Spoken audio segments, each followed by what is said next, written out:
交心，怕會變得灰暗，怕最後原來我並非認識這個人，彷彿不停在計算某些下文，甚至害怕又要驗證伴那位共行。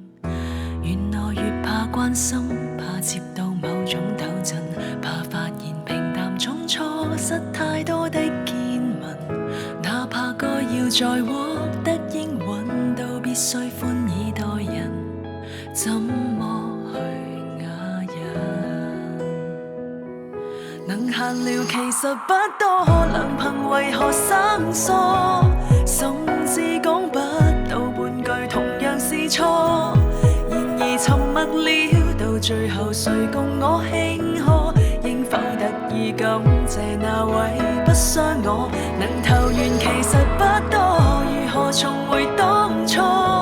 失去的誰還能記得幾個？你會否是曾在裡面尚有的我？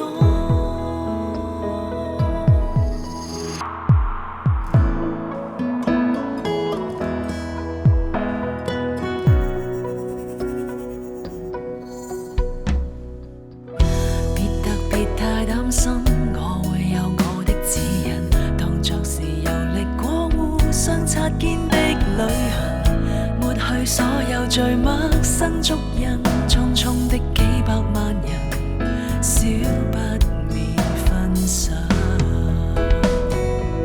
能閒聊其實不多，良朋為何生疏？甚至講不到半句，同樣是錯。然而沉默了，到最後誰共我慶賀？應否特意感謝那位不傷我？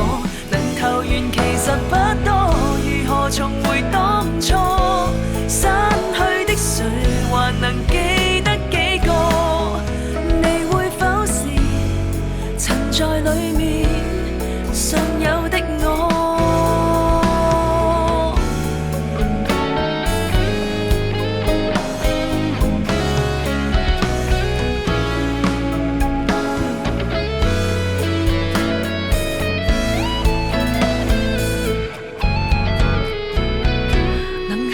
其實不多，良朋為何生疏？